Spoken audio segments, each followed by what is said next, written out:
Hello, this is Danya Rose with the Signal Group, and this is a presentation that I've given in a number of webinars, and we always prioritize the participant questions and answers in order to respect those and have a good conversation, which means we may skip out on some of the content here that people may be interested in and promise to provide that. I'm going to be continuing to update this material as great ideas surface and experts express opinions so that this will continually represent our best thinking. So this is as of the end of April, and check back later if you want to see if it's been updated. My suggestion, if you've attended a webinar, is that you use the scroll bar or the slider at the bottom of the screen to slide through the presentation and find the section where you wanted more depth and pause then and listen to that section. But we'll go through the whole thing. Hope this is helpful to you. I'd love to hear from you and love to know what you think about how this is helpful and what might be added to share good ideas as we get through this together. So the first point here is that there are three main things that are happening, really two main things that are happening, and one that's a big deal for a small number of companies. So because of distracted customers and decreased demand, and also sometimes because of supply chain issues, a lot of businesses are seeing a significant reduction in sales for a period of time. In addition, there are changed sales roles, so it may not be possible for our sellers to sell the way they've been selling before. There may not be buyers ready to make decisions. So what we do with salespeople's time may have changed. And finally, there are some businesses that are seeing a real surge in demand that salespeople do need to service, but that we could hardly claim has been created by those salespeople. So that would be the increased sales category. The first step in crafting a response to these things is to get leadership engaged to make sure we're headed in the right direction, have the right people involved in making the changes that we need to make. So we're going to suggest that the first step is to get leadership, and I mean business leadership, not just sales comp leadership, which is an important part of crafting the response, but establishing the business objectives is going to be very important. And to do that, we need to be sure we've got clear business goals from business leadership, that we've got the right people involved, and that we communicate to the salespeople and other parts of the organization clearly and frequently. To set the goals for the sales compensation response, this is just a partial list of things you might want to consider, but it's really meant to stimulate some thinking. But the main thing is that clear direction from the leaders is a key part of getting to where you intend to get to. There are going to be important differences from one business to the next in what the right priorities are. So here's just a list of some of the things you might want to consider. The first reaction a lot of people have when you see a sales decline is to find ways to incentivize aggressive selling focus by your salespeople. That might take the form of spiffs and contests and over quota accelerators. Things like that are the go-tos that we have used for years when sales decline. Those may or may not be appropriate in this situation. The next one here is managing the cost of the comp that is being paid to the sales team. So you want to make sure that you're taking good care of the financial health of the business, and that may be a priority in some businesses, maybe more than for others. Focusing sales effort on the most important sales. It could be that priorities have shifted in this situation and that you want to have people focus on things differently from what they have in the past. Another one is retaining key talent. Is it important to make sure your salespeople have income preserved or that they feel good about the leadership of their company so that now and also when it's over, key talent is retained? Also, to what extent might this be a sort of poaching moment? So do you need to protect your top sellers and keep them in your organization because some of your competitors might see this as a moment to go after them? Cementing the employee value proposition, making sure your employees understand how you're valuing them might be an important thing at this point. Elevating the focus on existing customers and their challenges. You have an interest in the long-term success of your customers, so making sure that they are as supported as they can be is going to give you a stronger position coming out the other end of this. So that's always a great place to spend some time in a challenging situation. It may be that you find your salespeople can't spend as much time actually selling and closing deals as they have in the past. If that's the case and you do feel you want to retain those salespeople, what should they be doing? Important question. And giving some direction about that, not just saying find something useful to do, but actually coordinating that would be a good idea. Maintaining a reasonable income level, so income protection for sellers might be something you want to take care of, and managing runaway comp costs if you happen to be one of those businesses that's seeing a real surge in demand. So once you've got your leaders having established good goals for the business, which might be those on the prior page, it might be something different for your business, but it's that sort of thing, then establishing that cross-functional team to go after handling the exceptions and making the suggested changes to the comp plans in the short term and eventually possibly in the long term would be a good idea. So that might mean leveraging your existing sales compensation leadership group. A lot of businesses have a governance team whose job it is to take care of these things, and if you've got one, it's an obvious assignment for them. If you don't have one, or if you're not quite satisfied that the people that normally do the governance broadly enough represent the interests of the different functional areas, then you might need to establish a new one. But either way, you probably want representation there from sales leadership, from HR compensation, because this is comp, from finance in terms of affordability and priorities, and from sales operations in terms of the practical realities of trying to manage and administer whatever this group would come up with. Ideally, this group is established, announced along with its goals, and people understand what to expect from that, people meaning your salespeople. So then they're chartered to do a few things. The first thing we'd suggest they be chartered to do is manage exceptions. So as things start to evolve, people will be saying, well, what if I closed a deal earlier and it's been canceled and I didn't have anything to do with why it got canceled? Shouldn't I get credit for that? Or looks like business is going to be really soft in my segment and I'm going to need an exception on my goals or something like that. So managing by exceptions is probably the first step, with some criteria for when the group will consider an exception for review, just so you don't get every single thing somebody might want a little relief on coming through. And then a process, establishing a process to submit requests. That might be a form, that might be an email address set up for that purpose, and a frequency for considering the exceptions and making decisions. Monthly might be a good starting place. So the first thing to do is manage exceptions. Next thing to do is recommend needed changes. So either anticipating what business situations are coming up, or when the patterns and the exceptions become clear, suggesting policy and plan changes. So those changes could be changes to the comp plans, changes to the goals, changes to what the salespeople are expected to do, or layering in spiffs and other incentives. And of course, always support proposed changes with modeling, two flavors: what you expect the total cost of the business to be and what you expect the effects on individuals to be. Now, we are living in a period when our crystal balls are broken, and so predicting where things are going is going to be hard. All the more reason to do solid modeling over a range of possible outcomes so that the implications of the proposed changes over that range of outcomes are understood as the changes are being approved and decisions are being made. The last suggestion here is that the exception process starts first and very likely will lead to policy. So starting with the exception process is going to be a smart way to get the policy recommendations right.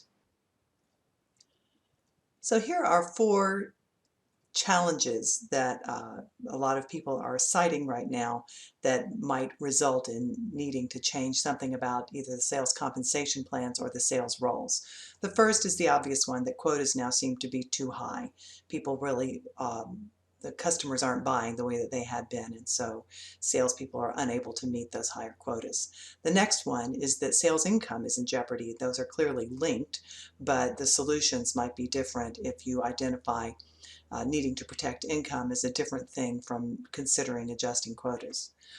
Next is sales capacity. You have too much of it and you want to know what to do with those salespeople. Again, that's linked to the others, and we'll talk about how. And finally, that unusual situation that is plaguing, in quotes, only a few of the businesses today, but it's a very real thing for some of them, which is that their quotas are now too low.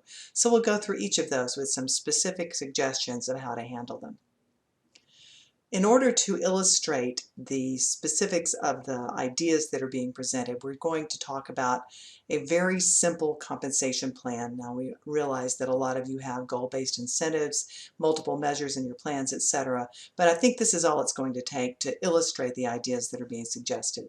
So for this simple compensation plan, we have a quota of $1 million of something, whatever the currency is that you're working in. We have a target incentive of 50,000 of those same things. That gives us an average commission rate up to quota of 5%, because 50,000 divided by $1 million is 5%.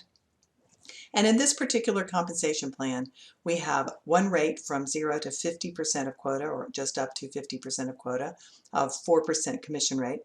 And then we have a different rate from 50% of quota up to just under quota of 6% commission rate, and then over quota we have a 10% commission rate. So that's our super simple illustrative comp plan. So now, what to do if quotas are now too high?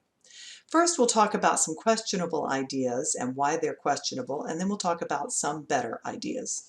So questionable ideas would include a quota attainment bonus or SPIF. So for example, just in that comp plan, we'll say that $5,000 goes on top as a bonus to anyone who meets or exceeds quota, or maybe 110% of quota. Or we could say we're going to add acceleration over quota, so that 10% commission rate for going over quota is now 11%. So you've got added acceleration over quota, or maybe over 110% of quota.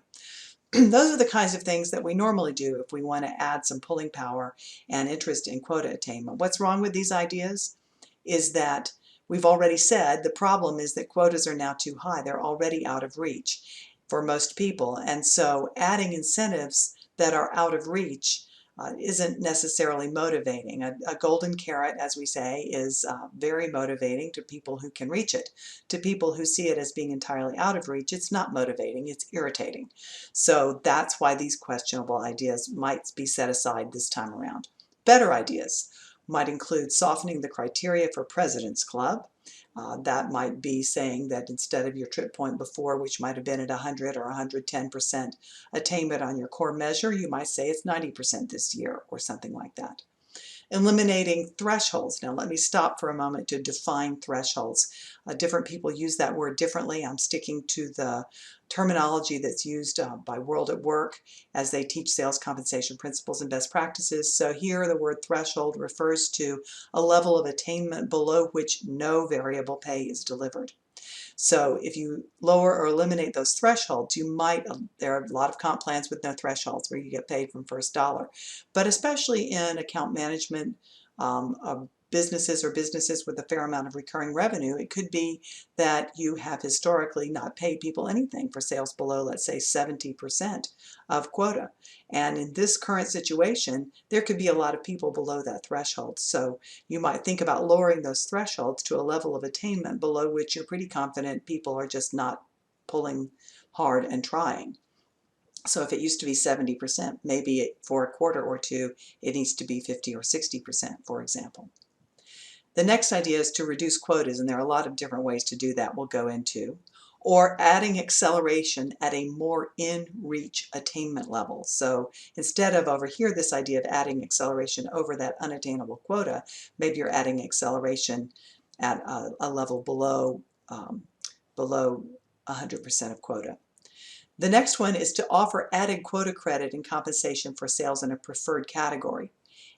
Next, shorten the measurement period, maybe going from annual to quarterly, and then finally offering guaranteed comp for a short period of time, and maybe making that contingent on activity-based results. So we'll talk, the first two are pretty self-explanatory, but the rest of these we're going to go into some more detail on the following pages. So first, reducing quotas. For reference, we have the original plan illustrative example up here at the top of the page, and then in each of these example ideas what you're seeing is ways to make a change, and you see the payout table, and anything that's changed versus the payout table is now in dark black bold And anything that's the same as it was before is in that light gray color. So that's kind of how to read that.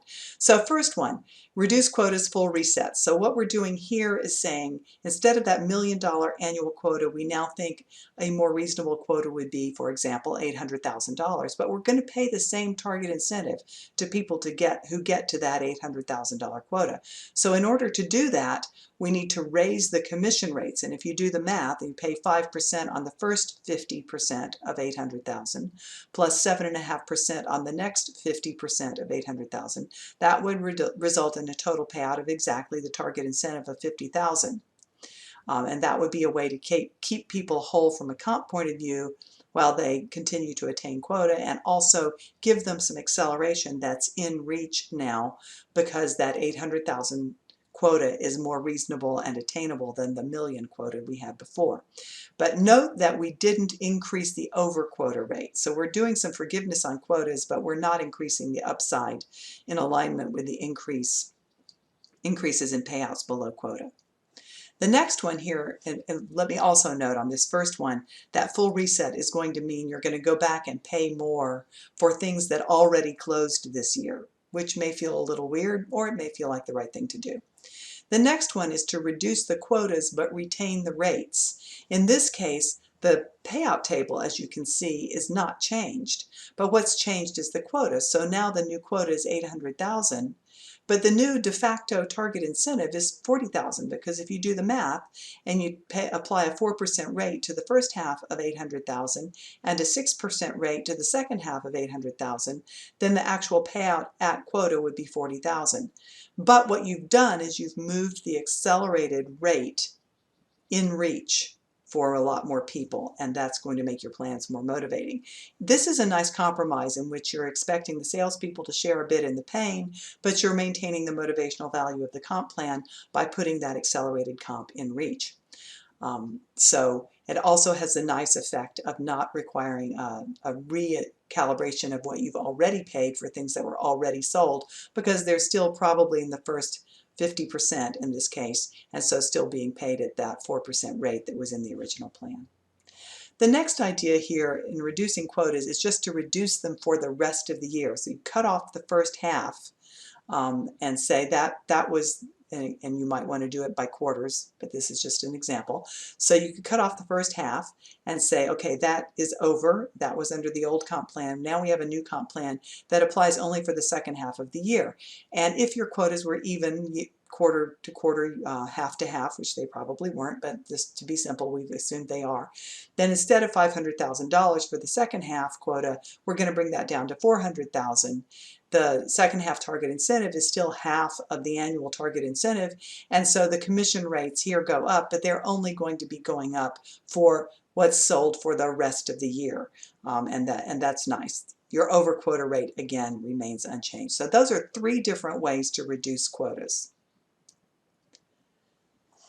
Adding acceleration below quota might look like this. So here we have the same quota, it's still $1 million, but we're going to say from 50 to up to 85%, our 6% rate is going to be in effect. So we've added comp for all those sales between 50 and 85%. No, we haven't added comp, I'm sorry. We've kept the same level for the sales between 50 and 85%, but we've added comp once you go over 85%.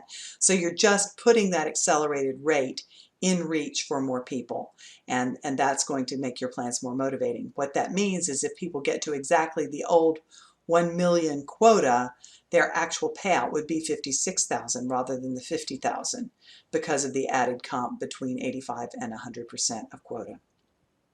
And finally, we have the idea of adding credit for preferred sales. So let's say you have an important segment, in this case, customer segment that you want to focus on. So if you're adding sales credit for these preferred sales, then you might say same payout table for all sales, but 50% more credit for all sales into this segment. So if that important segment is 20% of their quota, then the added comp is about 10% of their target incentive at the expected payout. So that may be a way to increase focus on an important segment and also add some comp. It could be an important customer segment, it could be an important category of products, it could even be deals that are closed with preferred terms, payment up front, longer term length, whatever it is that really matters to your business and you think is in reach and practical in these challenging times. The next one is to shorten the measurement period. So in this example, we're moving from annual to quarterly or maybe even monthly. In this example, your quotas were, and here again, we're assuming flat through the year, which is probably not what happens, but we're trying to keep things simple here. So your first quarter quota remains unchanged at 250,000. Let's say your second quarter quota goes down to 150,000. So you're reducing that significantly for that one quarter. And then your third and fourth quarter quotas, we just say we're going to announce those quotas before the start of the quarter. We don't know yet. So if you maintain your target incentive at $12,500 per quarter, then that payout table for the second quarter would be changed to look like this. So you're still having the same 10% over 100%, but you're getting to that 10% rate starting at 50% of a much smaller quota, which would have them being paid $12,500 if they manage to hit that. So you note that the over quota rate still doesn't accelerate. An alternative to this is to maintain the commission rates and then reduce the target incentive. That's kind of like the example on the middle of 2 pages back, I think. So just chop the year up and make little mini years across the quarters would be a reasonable thing to do in order to manage this quarter to quarter when things are changing a lot. Next is to offer guaranteed comp for a short period of time. So guarantee a portion of the target incentive for a quarter or two. So for example here, you keep the quota, target incentive, and plan mechanics unchanged, but you commit to a modest guarantee in addition to the commission earned under the standard plan. So something like 25 to 50% of the target incentive might be a good range. If you guarantee that they can't go below a certain amount, you may undermine their incentive to keep selling. So this is a modest guarantee in addition to the comp plan. So the other thing we would suggest is that unless you're pretty confident that your business will surge later this year, that you not put in recoverable draws. Recoverable draws can really create some fear if you give people money that they're going to have to pay back if they don't get those sales. So I'd rather see you put in a modest guarantee than a recoverable draw. The next point on this one is to possibly make this payout contingent on achieving non-financial objectives and activities, which you'll see in a later page. So a modest guarantee for a short period of time in addition to their comp. The next common challenge we'll talk about is if sales income is in jeopardy. So some questionable ideas if you're just worried about their comp. One would be to pay at target for a quarter or two. And another one is, of course, adding acceleration or other incentives over quota. We've already talked about why that's not a great idea. Paying at target for a quarter or two is probably questionable if the rest of the organization has some variable pay opportunity that they're likely to miss out on. So paying at target may undermine your ability to focus and direct effort. It may also send an odd message to the rest of the organization that we're keeping the sales team whole and the executives and the other people who have variable pay opportunities we're not keeping whole. So careful with either of those. Better ideas would be removing gates and linkages. So you would take those ways to not earn out of the comp plans. Lowering thresholds we've already talked about.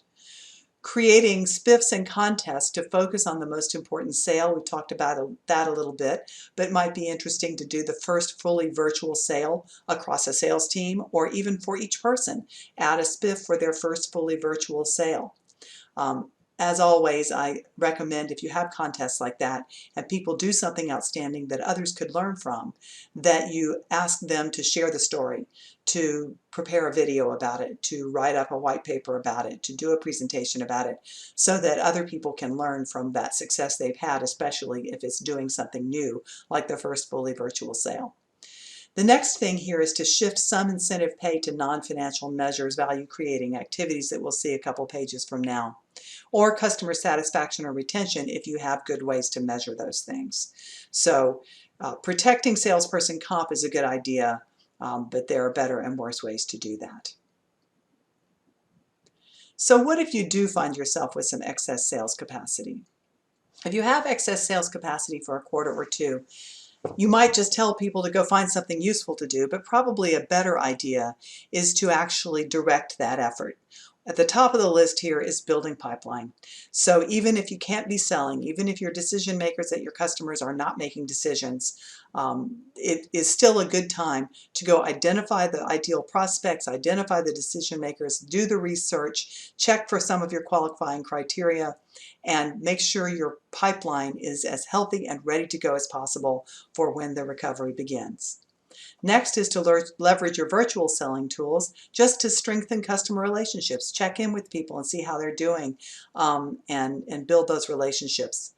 Training is a great way to use this time right now, and that training can be formal sales skill training that might be done using a tool, or it can just be training salespeople in the company offerings. So your product managers might be able to train your salespeople a bit, or even in presentation skills. So they could be doing presentations, especially if they're doing presentations virtually for the first time.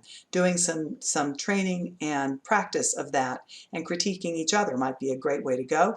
Might even be possible to actually retain the services of a presentation coach to help people master those skills.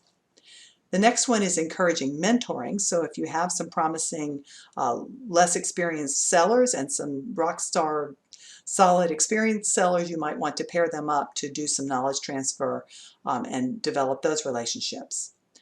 Another great idea I've heard is to deploy your salespeople to help with your product development, representing the voice of the customer. You certainly don't want the entire sales organization crawling all over product development, but a few carefully chosen people who might, for example, have a more technical background to join some product development idea, brainstorming, evaluation, testing teams might be a really great way to use some sales capacity right now. The next one is to create some virtual work teams to improve sales processes and sales tools.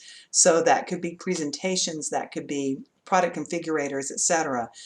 And there again, not the whole sales force. Assign these people selectively to work on these things. And the last one is not much fun, but it could make selling a lot more fun when the fun starts again, which is to use your salespeople's time in little bursts to clean up your customer lists and your sales activity records.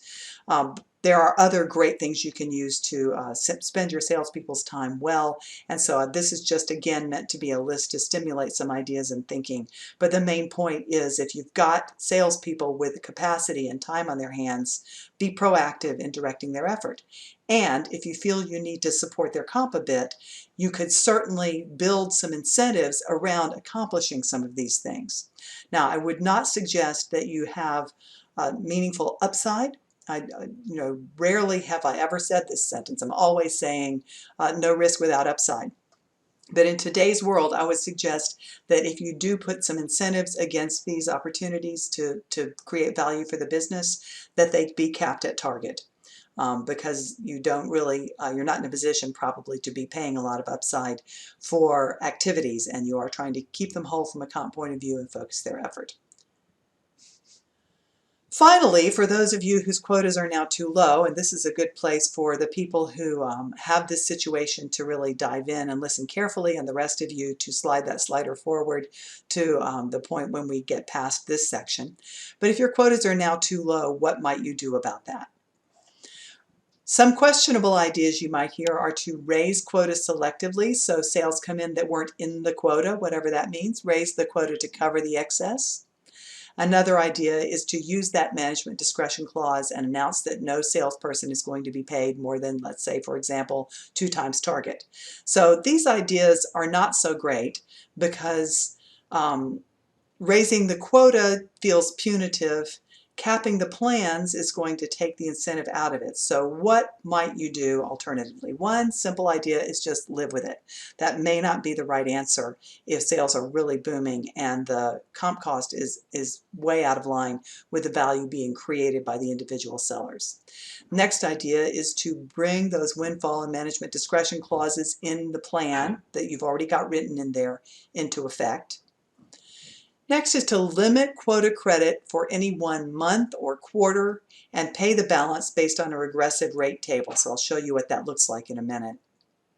Next is to limit the total variable pay in any 1 year and pay the balance in future years. We'll show you an example of that. And then reduce or eliminate accelerators over excellence performance levels. So we'll show you how that looks. And then the last one is just a page out of Basic Sales Comp Principles. Move to a simple flat commission plan for a quarter or two. When you don't know what's happening and you don't know how to predict, the goal-based plans that you used to rely on no longer make a great deal of sense because you don't have a good basis for setting those goals. So it may make sense to move to a flat commission. We'll talk about all of those in more detail in these examples. So, using the provisions in your plan. If your plans have safeguard clauses, then it's time to bring them into effect. And this is just a list of some of the clauses that we hope you have in your plans. One is a limited or no involvement clause, which protects against sales credit and payment when the salesperson had little to do with actually making those sales come in.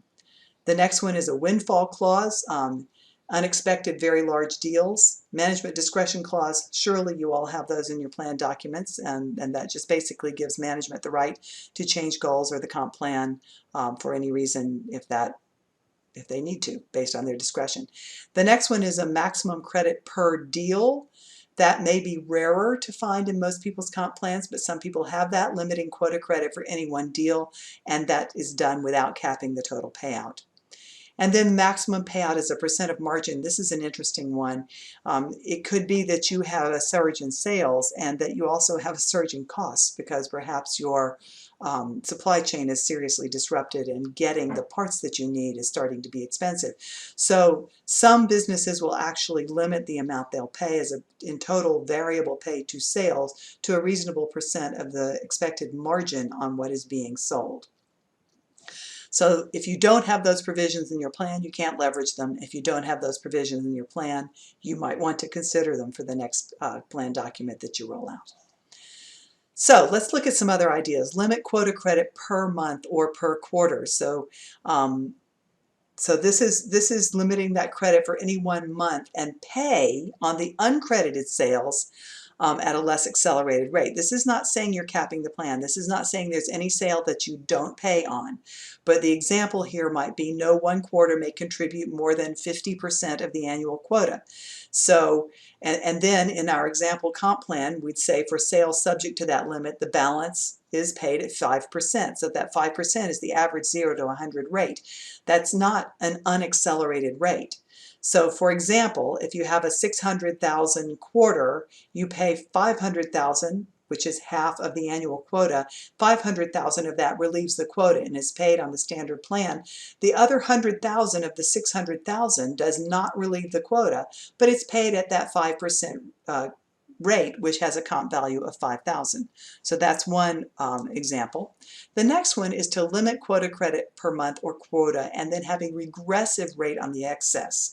This would be something you put into effect if you had really, really surging sales. So for example, no 1 quarter may contribute more than 50%. That's just like the example to the left. The balance though is paid on this table below. So from the first million that's not credited is paid at a 2.5% rate. The next 2 million that's not credited is paid at a 1.25% rate. And anything over that first 3 million, this is in 1 quarter, is paid at a 0.5% rate. And you can see the example here. So a 4.5 million quarter, that's on a million annual quota. First $500,000 actually is paid on the standard plan.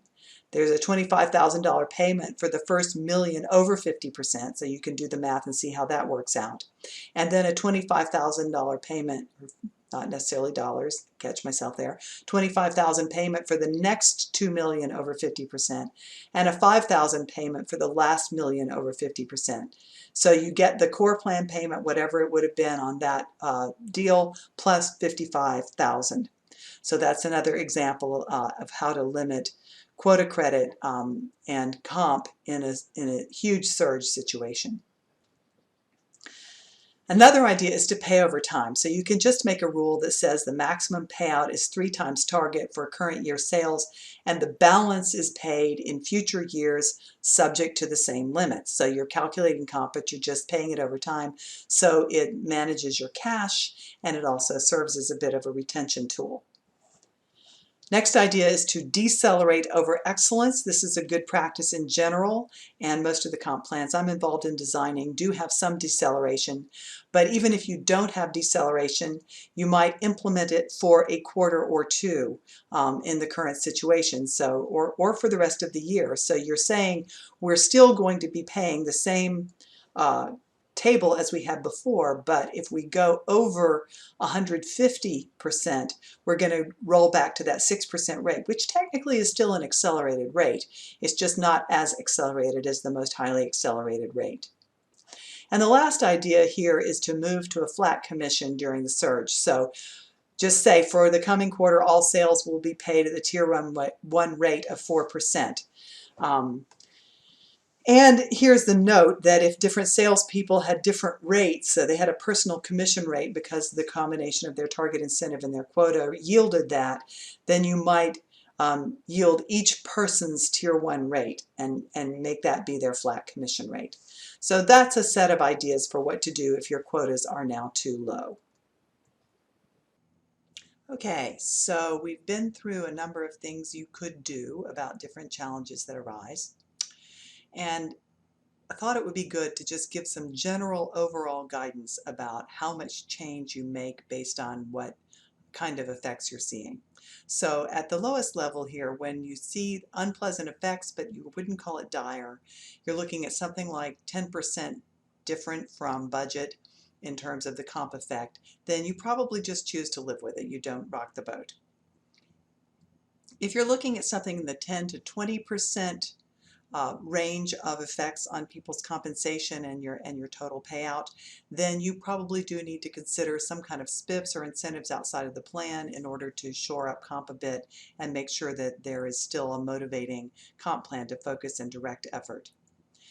The next level here is if you feel that the business priorities have changed, so different things are important from what used to be important, or you see that there are meaningful changes due to market conditions and product availability, then you consider adjusting the plan structure, the weights, the measures, the thresholds, the linkages, the other things we've talked about.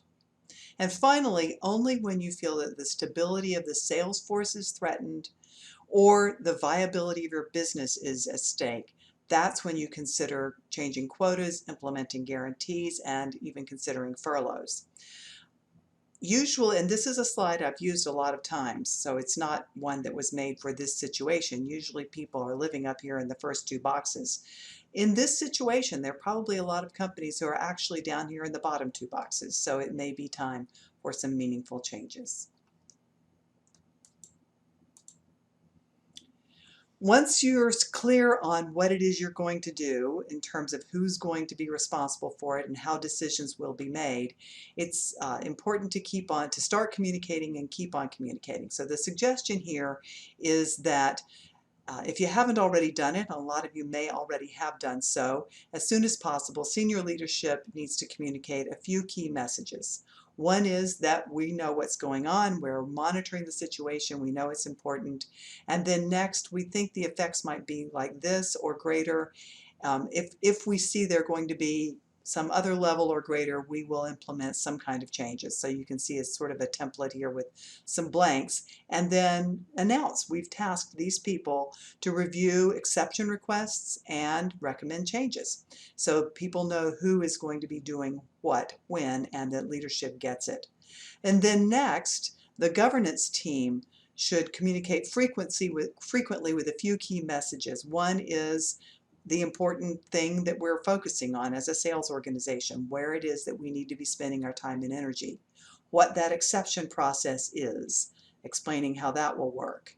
More detail about when changes will be considered and what we might be considering changes, and then how often people can expect to be updated. And finally, it's a good idea to have some kind of an email address or other mechanism for people to raise their concerns.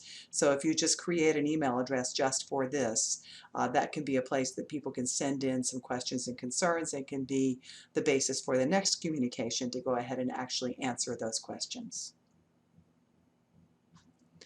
Finally, I've got a list of links to some more information. So if you download the meeting document or the discussion document, you can have these links that you can click on.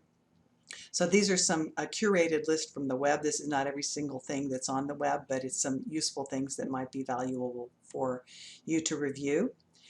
I am happy to talk to anyone who would like to spend an hour on the phone talking this through, clients or non-clients. We've got some capacity right now, and we're happy to use it to give back to the community and to talk through ideas that you might be considering for your business. And finally, the page where you're finding this presentation will remain in place throughout this, and we will continue to update this presentation and the information on that page with the best ideas that we're aware of from around the internet. So with that, we wish you all the best. We'd like to learn together with you, and are grateful for your interest in our perspectives.